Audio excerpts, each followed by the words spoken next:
Welcome to Blackburns Chapel. This is our home for our worshiping community on Sundays and several other days of the week, but we're happy to use this space today for a true community event. So thank you for coming out and for bringing a friend, a neighbor, and your general good spirit. And now I have a few questions. Who of you here came because you are already involved with the Todd Listening Project? Wonderful. Who of you came because you were asked to come by a dear friend or colleague? Well, with a name like the Todd Listening Project, who wouldn't be curious to learn more, or better yet, participate in something emerging in our community? The Todd Listening Project is a joint effort of Todd organizations and residents who want to connect the Todd community simply through listening. As we did today, volunteers will be going door to door in our area zip code in hopes of getting interviews with Todd residents. That includes the snowbirds, the old-timers, the working class, the renters. It means everyone. Asking what their hopes and dreams, as well as perceived needs are for this community. We'll also ask what skills or gifts do they have to contribute, and what would they want to learn from someone else if they had the chance right here in Todd. This approach we're taking, door-to-door roving, is one step towards seeing asset-based community development happening right here in Todd. And rather than me explaining more of the details, I'm going to let this video that features so many of our partners, organizations, and the very residents that are doing the work for us.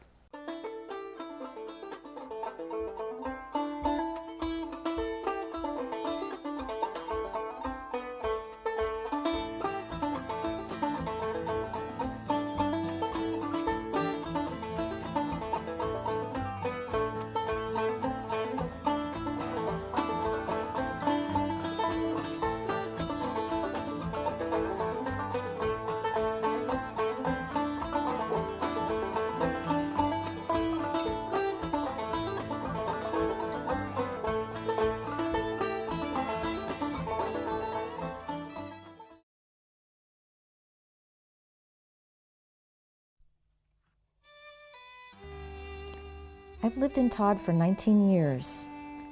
Todd is a tiny, unincorporated community next to the New River, which is actually an ancient river. And it is full of life and rich in history and a deep connection to the land. There's a real palpable sense of community here and also peace. A sense that neighbors care for one another and that community means caring. People have lived here many generations, and other people have moved here recently.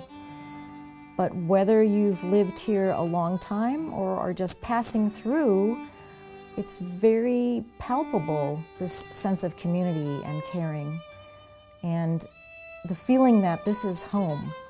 It's very special in that way. The Listening Project is a chance to really listen to the community. We're trying to figure out what's special about Todd.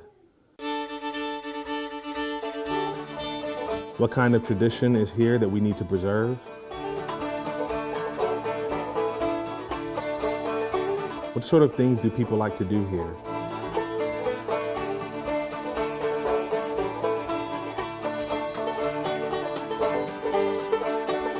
What are the difficulties that people in Todd face? How do people make connections? These questions are important to understand what exactly makes Todd unique. That even though it's small, Todd matters and is a significant part of the High Country.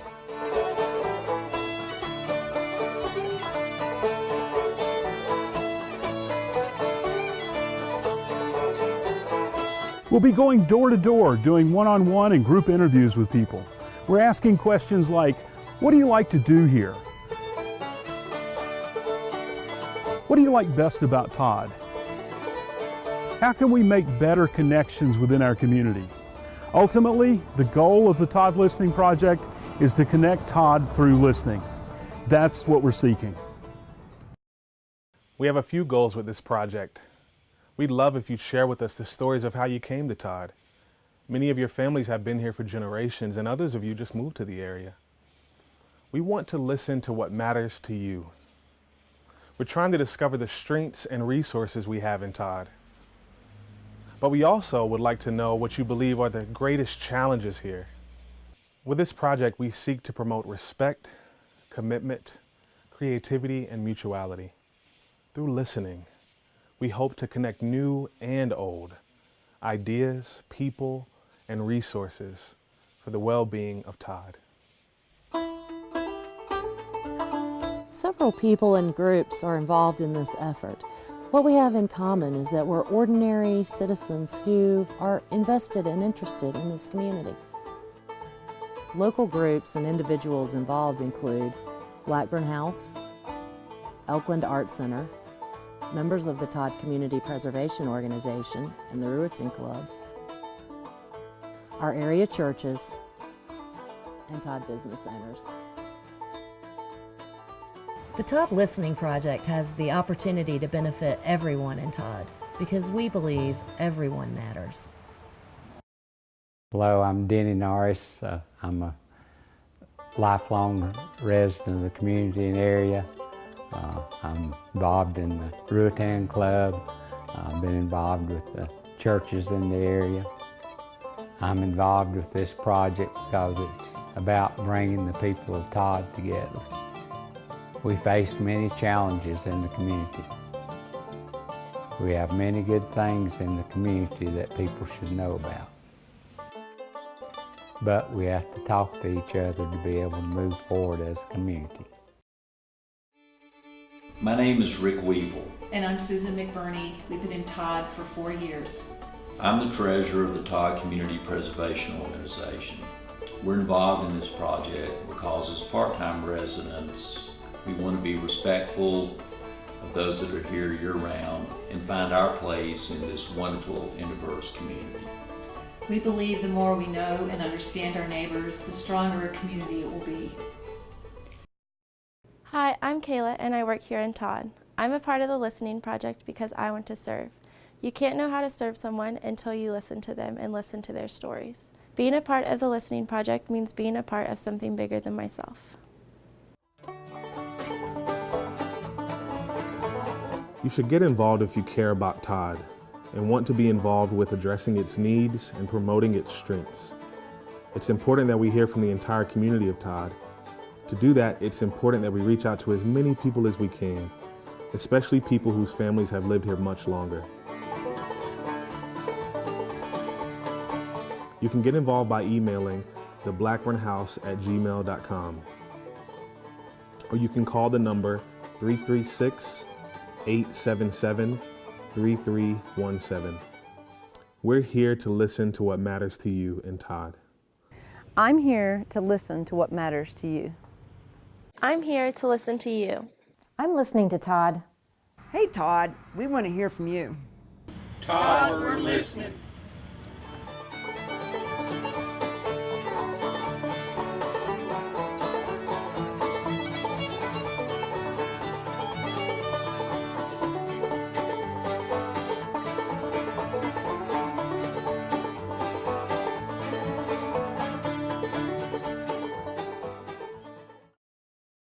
It makes me so happy to look around the room and see so many of the people that are featured in this video and people involved today in our official launch of the Todd Listening Project.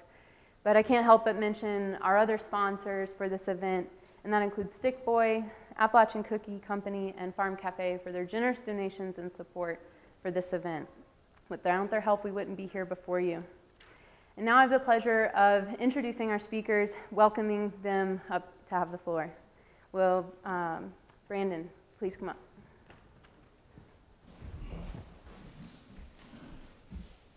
Evening. So I'm wearing my toboggan and my jacket because I don't get to do this when I'm preaching. So I figured I'd take the opportunity to do it now. I'm the pastor of this wonderful church and also the director of the Blackburn House, and it's a privilege to be able to stand before you this evening. A few remarks. When I first came to Todd a few years ago to pastor this church and direct Blackburn House, when I asked about the community, almost always I heard about stories of the good old days that have gone. Some connected with the story of the booming town of Todd from the early 20th century, when Boone and West Jefferson were afterthoughts. Churches were full, businesses were lucrative and community hubs. Farms were plush with fruit and support. Families were a web of networks and connections. People knew their neighbors and their neighbors' neighbors. Others remember a more recent story of Todd from the 80s and 90s. A general store at the center of community life, with the men of the community gathered around the wood stove, telling stories and drinking their free cup of coffee. For others, there was no or little connection to these nostalgic stories. The story they tell is about retirement, a big, beautiful home with nice scenery, and being able to live relatively unbothered. For many today, their story about Todd is really a story about Boone or West Jefferson. Todd is just a place they lie down to sleep. You want to know about the story of Todd? It depends on who you ask. Each person, each organization, each church, each business has a different story to tell. Diversity becomes problematic when it masks, when it covers up a common story. In that first year, I felt alone as a new pastor and community organizer. I didn't sense a common story. The isolating story I was connected with was our little congregation that was fighting a good fight to stay alive and engaged, but still struggling to keep 15 folks regularly committed to the church.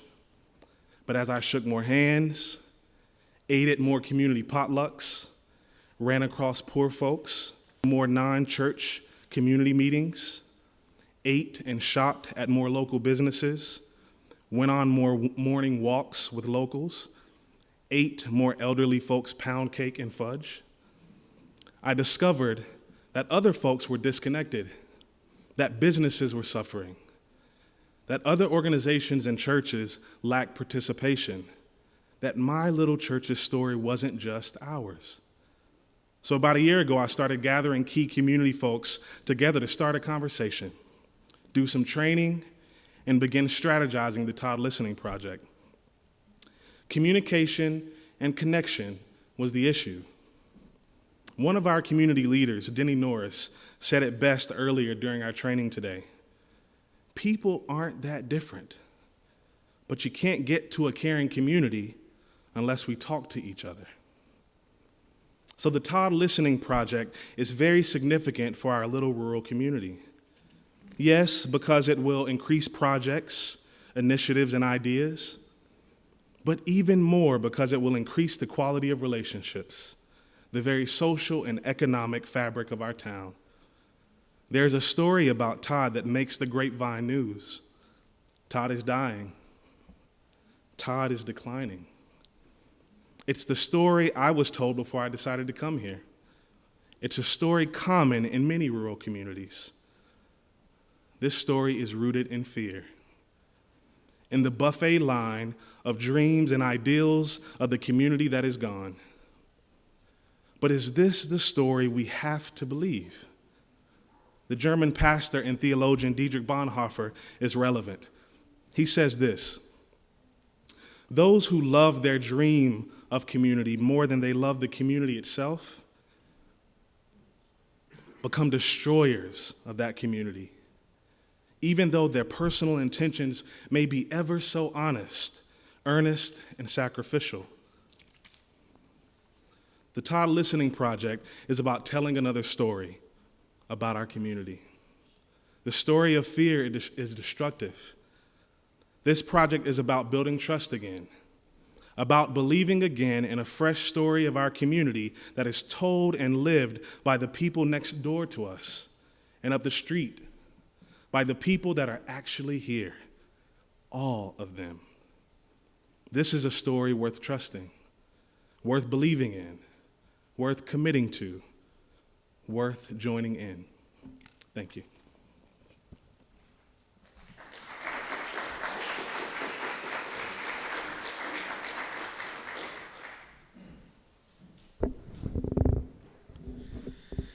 Thanks, Brandon. My name is David Hockett. I'm the senior pastor at Boone United Methodist Church and a friend of Brandon's, and relatively new to this community. My wife and I moved to Boone in July of last year, and so we've been here about 7 months or so serving there and learning about Brandon and his work here in Todd, and learning about all of you through him as he shared stories about your hopes and dreams, what this project is about, and how we at Boone United Methodist Church can partner, and in reality, how we can actually learn from this project to help us be a better church where we are in our own location. So a couple things come to mind as I think about the project, and I'm grateful for Brandon for giving me the opportunity just to greet you all and to bring a word from Boone Methodist and to say that I'm excited about what you're doing, and I look forward to the ways that we get to partner with you in that work. Last Sunday, I told my church, the decline of the mainline Protestant denomination is not a secret. It's pretty well documented. And that mirrors in some ways communities as well, as communities decline and grow and go through life cycle. I told them that some recent research says that most mainline Protestant Christians vacillate somewhere between nostalgia and fear. That those are the two places that they live. Nostalgic for the past, that might or might not actually be the past, but at least in our minds it was the past. And fearful for a future that we can't imagine could possibly be. Or at least we don't see it unfolding anywhere. And so we're afraid of what the future holds. And what that does is when you live in either of those places, it makes you sort of paralyzed to be active today. Right? To serve your community today. And today's what you've got. You don't have the past and you don't have the future. You've got today.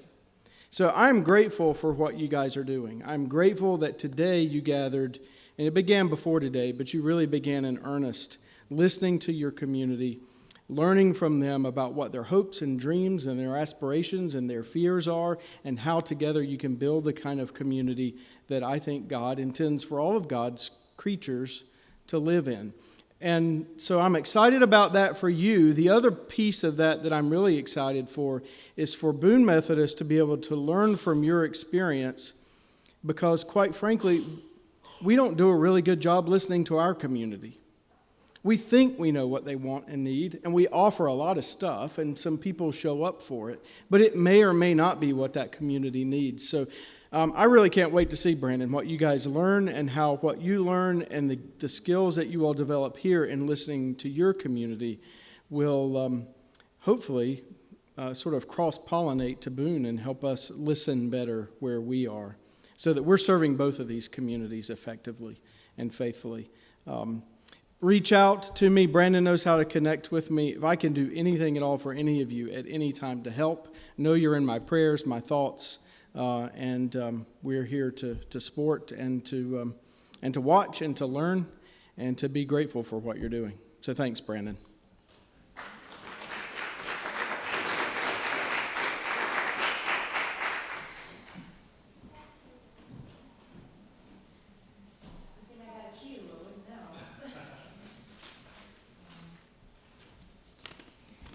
All right, well, I feel as if I've had way too much microphone time here between the video and this, but hopefully you can bear with me. I'm personally involved in the Todd Listening Project because of the experience of community I had when I first moved here. I had never experienced a strong sense of community like I experienced here in any other place I had lived. People pulled together despite differences to help and support one another. People used to stop by the old general store just to check in and see what was happening. It was an informal gathering place that seemed very natural and very vibrant. I became aware that the sense of community was tied to places of community, like the store. I believe the Todd Listening Project is important to the Todd community and businesses because the sense of community needs to be nurtured. There's still a palpable, and for the third time today, palpable sense of community here that people sense as soon as they arrive. It's something people crave, I believe. We need to stay in touch with one another so that we can function better as a community. As my friend John Barry said, community means caring. Some disconnection has developed since the old farming way of life has diminished and people have moved away from the area and other people of different cultures moved in. There was a wobble in the ability of the community to connect to everyone's needs and to care about each other. There is unique value in a rural community life, but it is difficult to sustain without support. I hope that the Todd Listening Project will reopen connection between Todd residents through asking and listening. Thank you.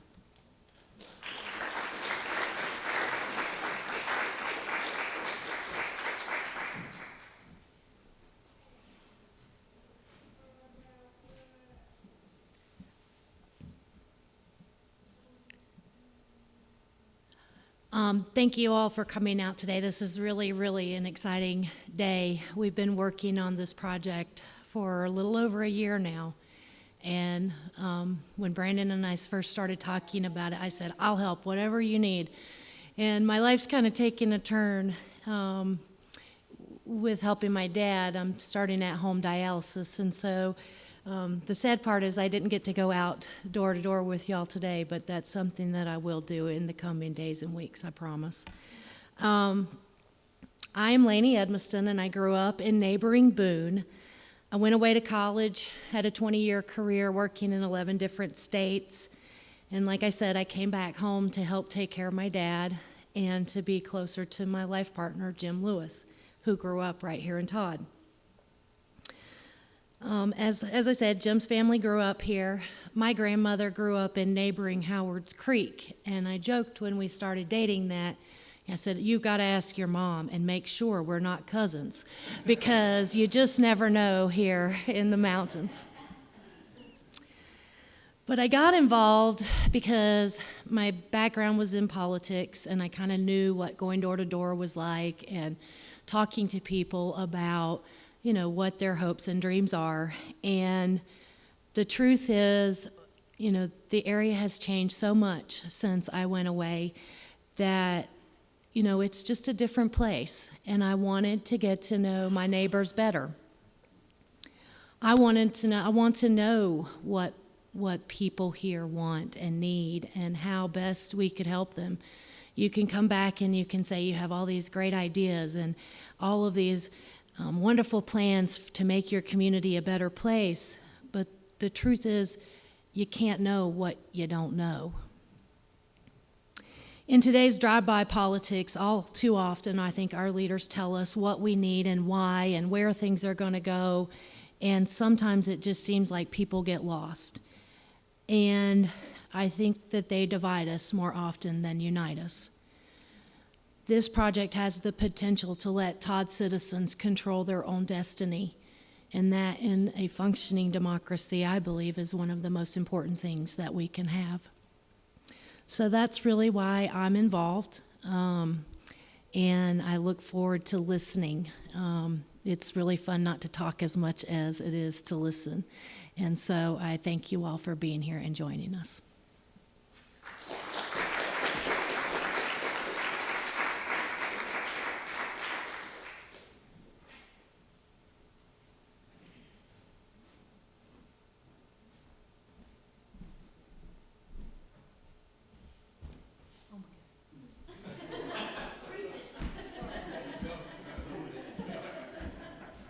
I can't blame it on baby brain since the boy is almost 8 now, but I do have a new bulldog puppy, so I'll blame it on him.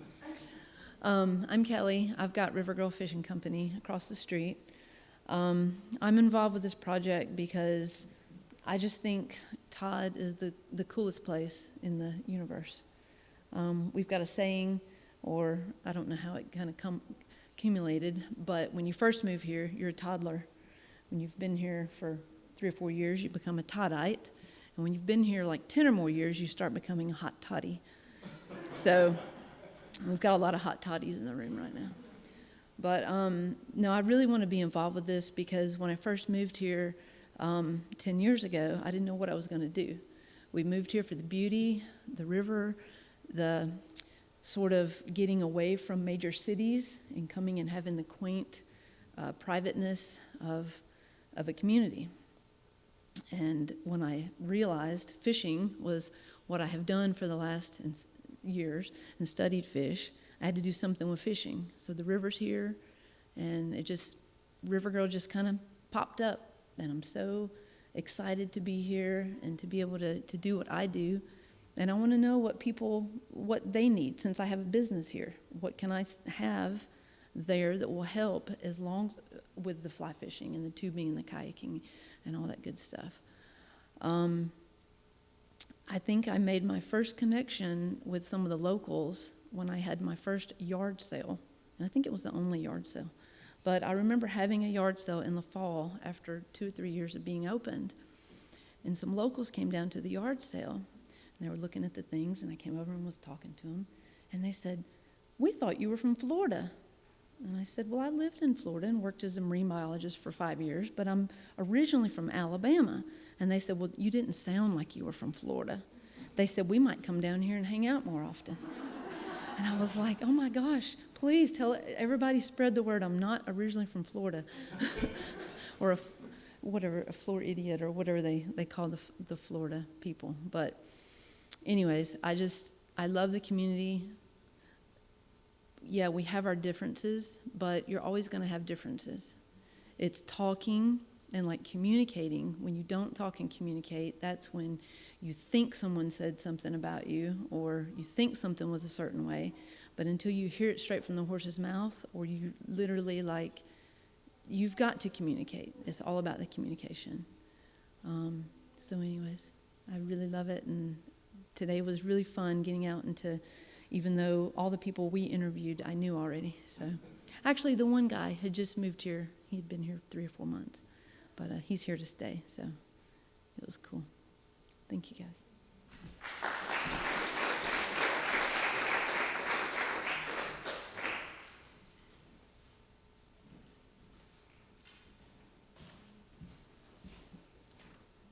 Thank you all so much for sharing such insights.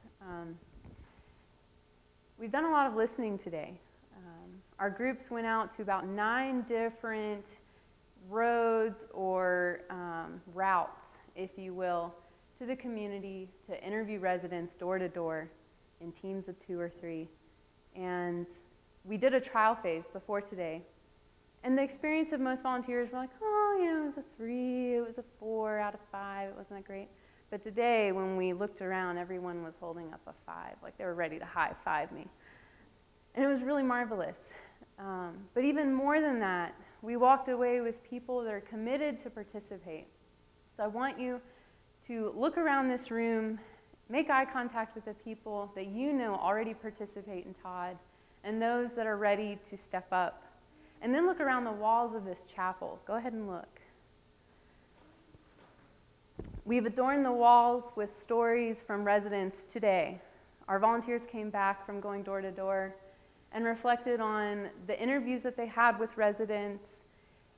And I asked them to take one snapshot of maybe one of their interviews and to write something that really embodied what the Listening Project is. They might be a quote, it might be a summary, but each one of these things written represents the people in our community that are willing to participate and want to participate and are ready to actually do things together. So I don't know if you've received many calls to action in your life, but regardless of your age, ability, your residency status, we're calling you to action in Todd to participate, to engage, and to finally listen. So now we'll open it up to question and answers from anyone. So please fire away, and any of our speakers or anyone in the audience is welcome to answer these questions.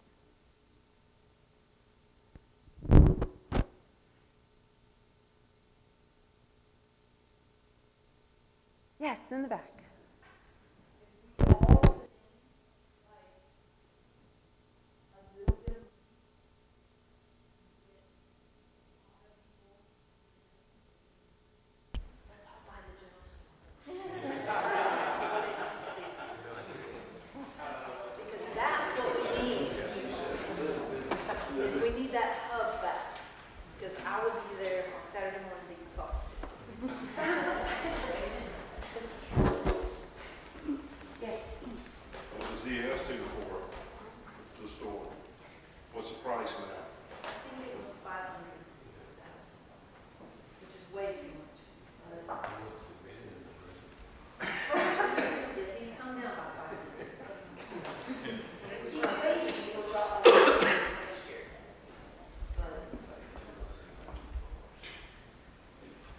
Anyone else? Jamie, I know you guys have done some listening to folks in the community already. What have you learned so far? I don't want to answer that. Who wants to answer that? I went out with folks for the very first interviews, and it was just fascinating. People really want to talk. Even the ones that couldn't talk with us at that moment, they said, come back by on a Saturday. My wife will be here. We'll talk to you. And I think just the simple fact that we're out there and listening is going to make a difference, because people do have things that they want to say, and they need someone to listen. Yeah, I would say also just people really care about this place. I did a few interviews at first too, and I did some today. And just people really care about the river, they care about this area a great deal. So much so that they want to talk. They're excited that somebody's finally asking them about Todd and where they live and where they are and who they are and what makes up this place. So it's been great.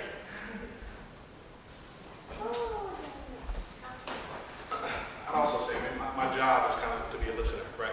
You know, in some ways, pastors at the best are listening. And so I find the stories that are most moving for me to be from our seniors in this community, and elderly, especially folks that are shut in or in facilities. And I think folks in those sorts of situations are often lonely. And just showing up means the world. So they have ideas, they have stories, but just showing up means everything. But it tells me that folks aren't showing up, right, the way that maybe they used to back in the day. And that's a shame, but that's also an opportunity, right, for our community to connect around seniors, around folks that are shut in, and around other issues and other concerns and hopes and dreams that the community has. So. I have a question. How did the interviews work? What was that? How are the interviews conducted? Well, the interviews take place at each individual's home. We go by car, in teams of 2 or 3, one driver, two interviewers, if possible. And we go to their door, and that's where we put it in their court. We simply say that we're there to ask them about living in Todd. We're with the Todd Listening Project. And from there, they either invite us in or invite us to interview them right there on their porch, or they say maybe no, or not right now, come back another time. The interviews could take maybe anywhere from 10 minutes to, I think today, an hour and a half. And we try to use the philosophy that we're there as long as that person wants to be with us. So we're not rushing anyone in this process, and we're simply there to listen. And afterwards, we ask if we can follow up with them, and if they're willing to participate, if people with similar interests or passions as them wanted to work together. And from there, it's back in our court to get ourselves together and organized to review the interviews we've had with so many people and start to find those points of connection and to figure out how to bring people together really without an agenda, but let them do the talking and make thinking decisions. Okay, so in terms of the organization, do you guys video interviews or have somebody taking notes, or how does that work? We have a survey. It has 10 questions on it, and the survey is just a front and back sheet of paper, and our interviewers use that to take as much notes as they can.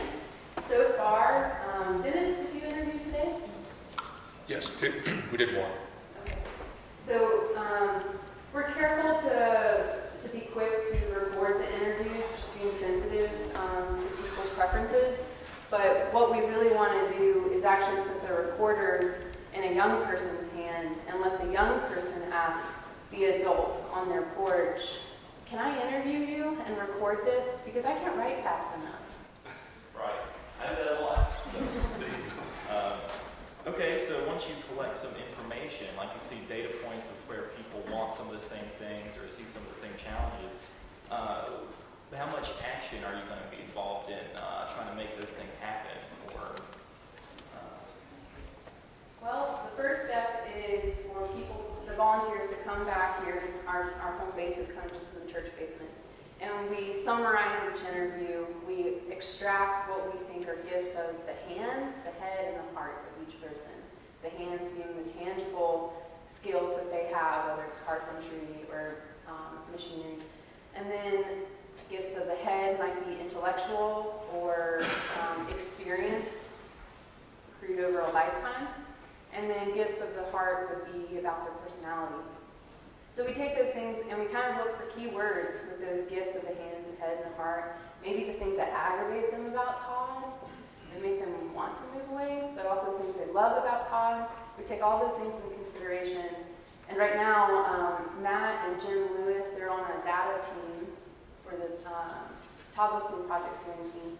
And they're working on a way to kind of make a database, if you will, so it's easily searchable. If we were looking for a mechanic because someone's car broke down, rather than them flipping through the yellow pages for the nearest mechanic in West Jefferson or Boone, they might find someone that lives right down the street, or we might find that and make a point of connection. So that's one point, maybe an exchange of business or service towards one another. The other thing is actually to have community meetings or gatherings, potlucks, what have you. And those might take a little bit longer, but I think from what we've seen today, people are really ready to show up and to participate, maybe to host such gatherings. And that's where it's agenda free. I can't tell you actually what will come of that. That's up to them. okay, is there going to be any fundraising involved in this? At some point, maybe not initially, but everybody finds, if you find that everyone here wants something and it costs a little bit of money to put it in, would you be willing to raise some money to try to build it? That's a good question. Are we willing to do that? Yes. Okay, that's good enough for me. Any other questions? Well, thank you for our media personnel that came out today, all of our speakers, and most importantly, all of you as guests and residents. I really feel like this is moving forward, and it's such a delight to have you all today. And we're really lucky to have the Partner Farm Cafe. They've prepared a hot, healthy, fresh meal downstairs, and this is a part of their pop-up initiative. If you haven't heard already, you may see their yellow signs along 194 or Todd Road Grade. The pop-up initiative is a way to bring fresh and affordable food to the places that no longer really have a food center. And they're already happening in the Cook Creek School out to Sugar Grove, and they're happening here in Todd. And so Farm Cafe wanted to bring a pop-up dinner here tonight. They welcome you to pay what you can. It's a donation dinner, but please enjoy, and I hope to hear a lot of conversation downstairs as we continue to listen and continue to celebrate. Thank you.